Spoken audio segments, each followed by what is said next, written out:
আসসালামু আলাইকুম প্রিয় শিক্ষার্থীরা, তোমরা যারা এইচএসসি পরীক্ষা দিবে এবং এইচএসসি শিক্ষার্থী, তোমাদের জন্য একটি থিম রাইটিং আসে পরীক্ষায়।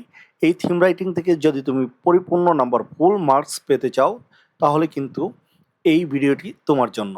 তো একটু ভালো করে খেয়াল করো, আমি খুব ঠান্ডা মাথায় একটু আস্তে আস্তে ধীরে ধীরে তোমাদেরকে এই পোয়েমটা অ্যাপ্রিসিয়েট করে বা এখানে এই পোয়েমটা আলোচনা করে তোমাদেরকে বুঝিয়ে দিব।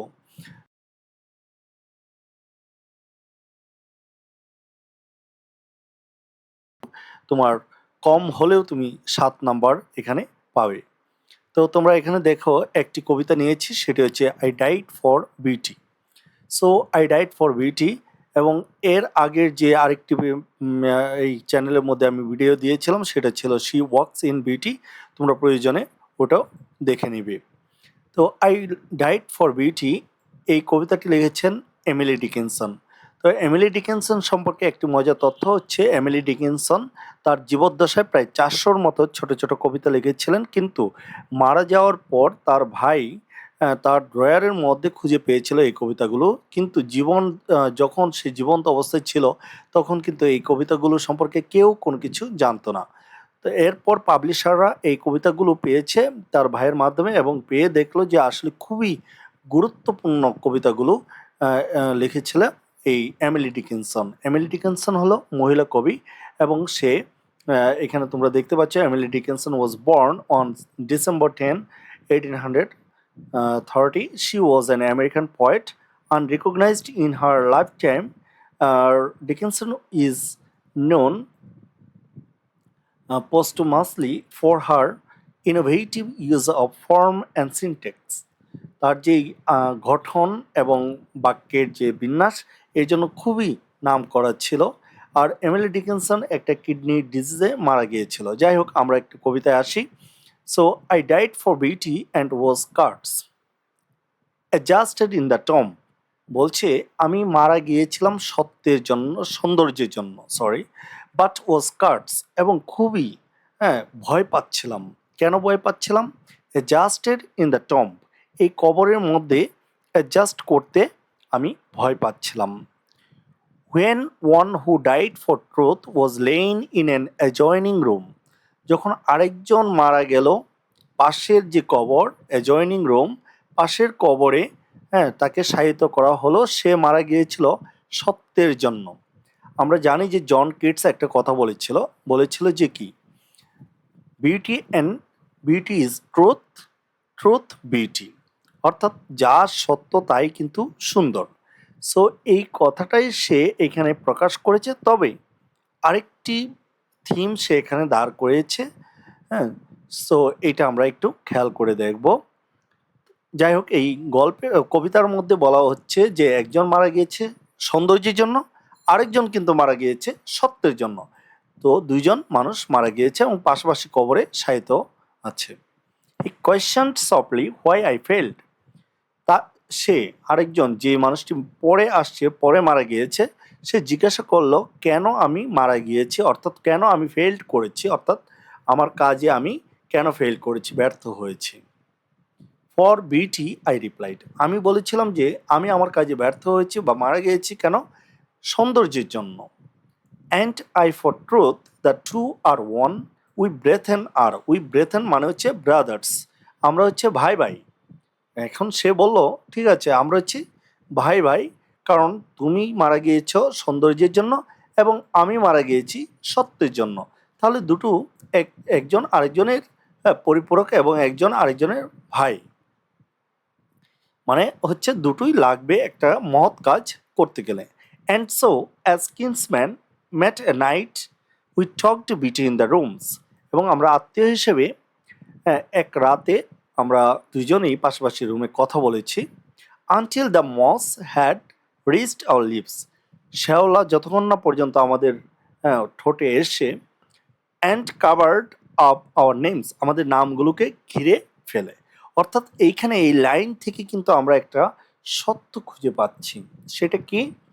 আসলেই এই বিউটি এবং ট্রুথ এই দুটোই কিন্তু লাগে আমাদের মহৎ কাজে, কিন্তু মহৎ কাজ করতে গিয়ে দেখা যায় একটা সময় আসে যখন এই দুটোরই অস্তিত্ব হারিয়ে যায়। তো আমরা যেভাবে এখন পড়ব সেটা হচ্ছে সামারিটা পড়ব এবং পাশাপাশি এই থিমটা আমরা পড়ব এই কবিতার জন্য। এই থিমটা লিখলে অবশ্যই ৮ থেকে ৭ পাওয়া যাবে। ৮ থেকে ৭ পাওয়া যাবে। আর এই সামারিটা লিখলেও যদি ১০ নম্বরের সামারি আসে, সামারি অবশ্যই ৯ পাওয়া যাবে। তো যাই হোক, কীভাবে লিখতে হবে? সামারি যদি আসে আমাদের লিখতে হবে, the poem is about two people who have died and are buried in graves. দুইজন ব্যক্তি সম্পর্কে বলা হচ্ছে যারা মারা গিয়েছিল এবং তাদেরকে বুরিড মানে হচ্ছে কবরস্থ করা। তাহলে একটা কবরে তাদেরকে সমাধি দেওয়া হলো, মানে কবরস্থ করা হলো। One died for beauty and the other died for truth. একজন সত্যের জন্য মারা গিয়েছে, আরেকজন হচ্ছে সৌন্দর্যের জন্য মারা গিয়েছে। তো এখানে গুরুত্বপূর্ণ বিষয় হচ্ছে সামারি যখন লিখবে অবশ্যই মাথায় রাখতে হবে যে যা বলেছে কবিতায় তাই আমি কি করব, সামারি হিসেবে লিখব। আর থিমের ক্ষেত্রে একটু ব্যতিক্রম থাকবে, সেটা হচ্ছে কবির মেইন যে মেসেজ বা আইডিয়া সেটা হচ্ছে থিম। আফটার ডেথ, মৃত্যুর পর, they talked to each other and understand that beauty and truth are connected. কারণ মৃত্যুর পর তারা বুঝতে পারলো এই দুটোই কি একটা আরেকটার সাথে connected, related. As time passes, সময় যায়, nature grows over their graves.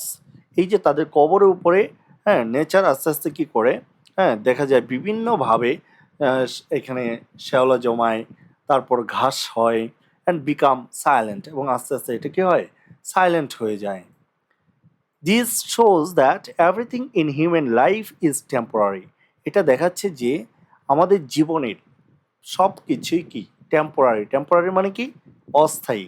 In the end, অবশেষে, টাইম অ্যান্ড নেচার ইরেজ, এই সময় এবং প্রকৃতি, ইরেজ মানে মুছে ফেলে, all human efforts and ideals, মানুষের যে প্রচেষ্টা এবং আইডিয়ালগুলো আছে, হ্যাঁ, তার যে আদর্শ, এগুলো সব কিছু মুছে ফেলে, সব হারিয়ে যায়। অ্যান্ড নাথিং লাস্ট ফরএভার, এবং কোনো কিছুই, হ্যাঁ, কোনো কিছুই কিন্তু আমাদের এই চিরদিন থাকে না। এই বিষয়টি হচ্ছে সামারি, অর্থাৎ কবিতায় যা বলেছে তাই কিন্তু আমি টু দ্য পয়েন্টে লিখলাম। এবার একটু সামারিটা একটু বড় হয় আর থিমটা একটু ছোট হয়। তো the theme of the poem explores the transient nature of life, ideals and human pursuits. অর্থাৎ আমাদের যে এই ক্ষণস্থায়ী, হ্যাঁ, আমাদের জীবনের যে প্রকৃতি ক্ষণস্থায়ী, আমাদের জীবনটা কি ক্ষণস্থায়ী, এবং আমাদের যে আদর্শগুলো, কাজগুলো আছে সেগুলো ক্ষণস্থায়ী, এবং মানুষের যে কৃতকর্ম বলছে হিউম্যান পারসুটস, এই কাজকর্মগুলো কিন্তু ক্ষণস্থায়ী। আজকে ভালো, কালকে এটা খারাপ হবে। আজকে যে কাজগুলো হচ্ছে কালকে এটা ধ্বংস হয়ে যাবে। তো এই সত্য লুকায়িত আছে, হ্যাঁ, এই প্রত্যেকটা আইডিয়াল এবং হিউম্যান পারসুটসের পেছনে। ইট suggest that beauty and truth দো নোবেল, যদিও এটা দেখাচ্ছে যে এটা বিউটি এবং ট্রুথ, যদিও এটা আদর্শিক এবং আদর্শ, আর ultimately overshadowed by death and time. এটা সময়ের সাথে সাথে কি হয়ে যায়, ঢেকে যায়, হ্যাঁ, মৃত্যুর সাথে সাথে। The poem highlights the interconnectedness of this ideals. এই যে আইডিয়ালগুলো আছে, এই আইডিয়ালে, হ্যাঁ, যে একটা আরেকটার সাথে আন্তঃসম্পর্কিত, এই জিনিসটা এখানে দেখাচ্ছে। এবং এম্পাসাইজ মানে গুরুত্ব দিচ্ছে the futility of striving for them. এই যে আমরা যে এগুলোর জন্য অনেক চেষ্টা করছি, হ্যাঁ, কষ্ট করে এগুলো করছি, এইগুলো কিন্তু কি হবে, একটা সময় ফিউটিলিটি মানে হচ্ছে শূন্যতা সৃষ্টি হবে, অসারতা, এগুলো আর থাকবে না। As both are ultimately erase by nature's indifference. যেহেতু এই দুটোই কিন্তু এই প্রকৃতির উদাসীনতার কারণে মুছে যাবে। দেখো, আমরা থিমটা, অনেকে হয়তো এখন লিভ নিয়েছো, কিন্তু একটু ভালো করে খেয়াল করো, আমি থিমটি কিন্তু ইজি ভার্সনেও কিন্তু তোমাদের জন্য এখানে লিখে দিয়েছি। The poem shows that life and beauty, truth and human dream do not last for ever. এগুলো সারা জীবন থাকে না। টাইম অ্যান্ড ডেথ ইভেনচুয়ালি, এমনকি ডেস্ট্রয় এভরিথিং, সব কিছু কী করে দেয়, সময় এবং এই মৃত্যু সব কিছু নষ্ট করে দেয়। এই যে আমি এত কিছু করছি, এখানে ইউটিউবিং করছি, তোমাদেরকে বোঝাচ্ছে, এগুলো কি আমার মৃত্যুর সাথে সাথে সব নষ্ট হয়ে যাবে। তুমি যখন এগুলো পড়বে, এগুলো একটা সময় গিয়ে হয়তো সময়ের সাথে সাথে এগুলো চেঞ্জ হয়ে যাবে, তুমি অন্যভাবে ব্যাখ্যা করবে। Although beauty and truth are important and valuable, they cannot escape the power of nature and death. বলছে যদি এগুলো ভ্যালুয়েবল, কিন্তু এগুলো এই যে নেচারের যে পাওয়ার এবং ডেথের যে পাওয়ার, এটার কাছে কিন্তু হার মানে একটা সময় এগুলো সব হারিয়ে যাবে।